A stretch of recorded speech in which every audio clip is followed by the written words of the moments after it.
ગામના આગેવાન ભુટાભાઈ રબારી દ્વારા અને માલધારી સમાજ દ્વારા ખોડુ ગામના તલાટી શ્રી અને ગ્રામ મંત્રીને લેખિત આવેદનપત્ર આપી વાત રજૂ કરી હતી કે ગૌચરની જમીનનો ઉપયોગ પશુઓ માટે રાખવામાં આવે છે, પણ હાલમાં કેટલાક લોકોએ તેમાં બિનકાયદેસર રીતે કબજો કરી લીધો છે।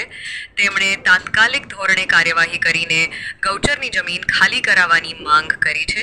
જો આપ આ વિડીયો ગેરકાયદેસર જે ખનન થાય પછી ગામથી જે ગામની સીમમાં જે સીમાડા હોય એના માર્ગના દબાણ, પછી તળાવના દબાણ, સીમ તળાવ હોય એના દબાણ, આ બધી બાબતે અમારી રજૂઆત છે। શું પ્રોસિજર કરી આમ જણાવો।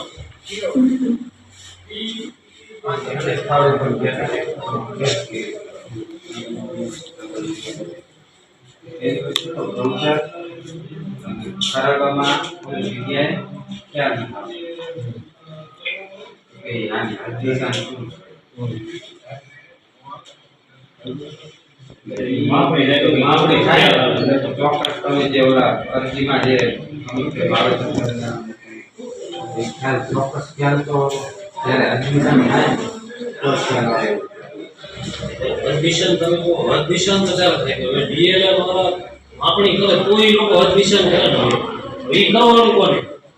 તો તમારે કરવાનું નહીં।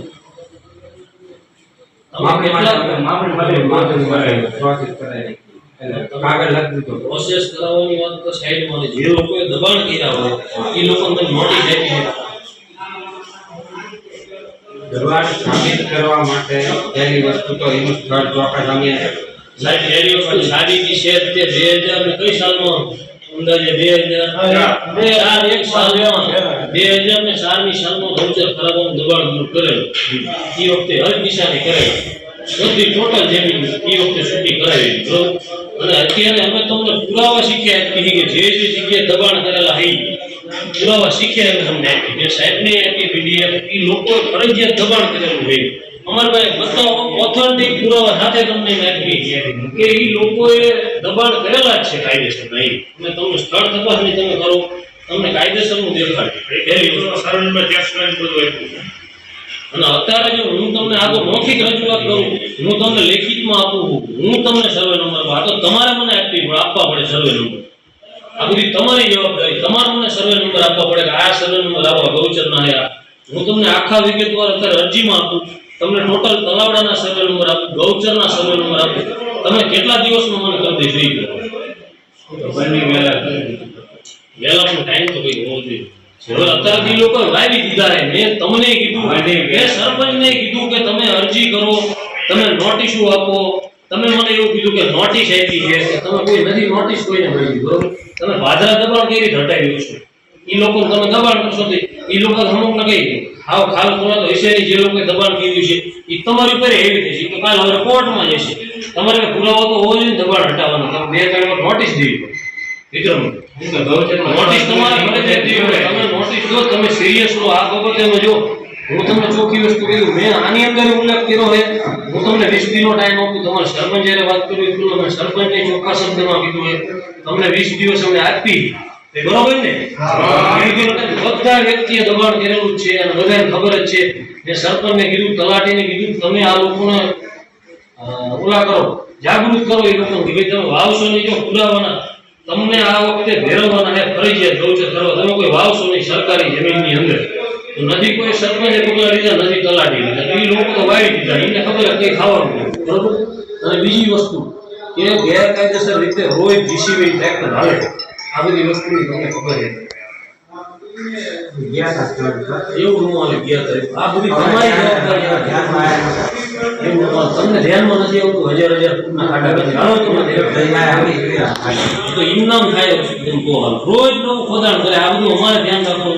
રોડ ઉપર એ લોકો વિસ્ફોટ કરે મોટા મોટા, ખાનથી લાવી તમને ખબર હતો ફૂલ વિસ્ફોટ, એ લોકો એવા વિસ્ફોટ કરે છે કે રોડ ઉપર હું મારી નજર સામે મને પથ્થર ઉડેલો હોય આજથી 8 દિવસ પહેલા। કાલ મામલતદાર આવ્યા હતા, મામલતદાર 9 વાગે મને રૂબરૂ ગામમાં મળ્યા, મેં એમને થોડોક કીધું એટલે એ પાછળ જતા રહ્યું, હું તમને પછી મળી પબ્લિક પછી એનો ફિયાસ્કો થાય એવું બધું। એટલે હવે હું મને 9 વાગે મળ્યા, 9 ને 12 હું જોતા અહીંયા વિસ્ફોટ થયો, બરાબર કર્યો, મશીનો મારે બંધ કરાવવાના, ખાયણું મારે બંધ કરાવવાનું, તમારે શું કરવું?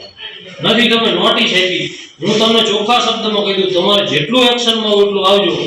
અમે 20 દિવસની અંદર આ તો માણા હે, બાકી આ લોકો ઢોર લઈને આવશે પંચાયતમાં. ચોખ્ખા શબ્દ છે, એટલે તાળાબંધીનો કાર્યક્રમ રાખશું 20 દિવસની અંદર. તમે ગંભીરતાથી આ લોકો જે દબાણ કર્યા, મેં તમને પીડીએફ આપી, હું તમને બીજી વાર હજુ સર્વે નંબર હું તમને આપું. કેટલી જગ્યાએ હું ટોટલ આખા ગામના સર્વે નંબર તમને આપું કે કઈ જગ્યાએ તળાવડી છે, સીમ તળાવ, ગામ તળાવ ને સીમ તળાવડીના હું તમને સર્વે નંબર આપું, ગૌચરના સર્વે નંબર આપું. તમે મને 20 દિવસની અંદર ઈ લોકોને તાત્કાલિક નોટિસ આપો અને ઈ લોકોને તમે તાકીદ કરો કે તાત્કાલિક તમે આ બંધ કરો. જે નથી વાવી ઈ તો ન વાવે ને, એમ વાત છે. મેં તમને અગાઉ જાણ કરી હતી, તમે અગાઉ ઈ લોકોને નોટિસ આપો તો ઈ લોકો વાવે નહીં. તમે નોટિસ આપી નથી, તમે ગંભીર લીધું નથી, કારણ કે આ બધી જવાબદારી તમારી આવે. તમને ન ખબર હતી જેથી આ ગ્રામ પંચાયતની રચના થઈ તેથી 29 મુદ્દા ગવર્નમેન્ટે આપેલા. તમારે ગ્રામ પંચાયતની જાળવણી રાખવી, કિંમતી ખનીજ હોય એનું તમારે ધ્યાન રાખવું. 29મો મુદ્દો એવો છે ગ્રામ પંચાયત અંદર 29 મુદ્દા એ લોકોએ આવરી લીધા કે 29 મુદ્દાનું ધ્યાન રાખવું. 29મો મુદ્દો એવો છે તમારે ગ્રામ પંચાયતની અંદર કિંમતી ખરાબા, ગૌચર અને ખનીજ આ બાબતનું તમારે ધ્યાન રાખવું જોઈએ. પંચાયતે અને તલાટીએ અમારાનું આ બધું ધ્યાન રાખવું. હવે તમે કોઈ વસ્તુ ધ્યાન જ નથી લેતા, અહીંયા આવી તમે નકરા દાખલામાં સહી કરી લઈ જાવ તો નહીં આવે. પહેલી વસ્તુ હું તમને અત્યારે કહું, હજુ તમને ચેતું 20 દિવસનો હું તમને ટાઈમ આપું. તમારા સરપંચ જ્યારે વાત કરી લો, કારણ કે આ 5મા તલાટી બદલાણા છે. મેં તમને એક અરજી વારંવાર આપેલી, હું તમને અત્યારે એ અરજી દેખાડું કે મને આ જે રહ્યું ને આપણે આ જે પંચાયતની દુકાન એની પાછળની સાઈડ ઈ પંચાયતે સર્વે નંબર આપ્યો છે. મેં સર્વે નંબરથી તમને 2 વાર અરજી આપી છે કે તમે પશુ દવાખાનું ઠરાવ કરો. એ લોકો ઠરાવ બુકમાં લખી નાખે અને વહી જાય એમને એમ કે આવું બધું હાલે છે હું. એટલે આપણે હવે બિલકુલ હલવી લેવામાં નથી. આ પશુ દવાખાના માટે આ ઠરાવ તો તમારે કરવો પડશે. એમ ઠરાવ કરીને એ લોકો દરખાસ્ત કરશે ને એમના કેમ કરશે. તમે ઠરાવ જ નથી કરતા. ત્રીજા તલાટી હો, ત્રીજાની 5મા તલાટી ભરતભાઈ હતા ને એ વખતે તમે સરપંચને અત્યારે ફોન કરો કે તમે સરપંચે આપેલું, સરપંચ પાસે હું તમને દેવરાવું, સરપંચ તમને સર્વે નંબર આપે, તમે ગ્રામ પંચાયતનો ઠરાવ કરો. ના આ બાબત તમારે પહેલી આવી હું તમને આપું પુરાવા વાળી જ વાત છે. પુરાવા વગર હું તમને કઈ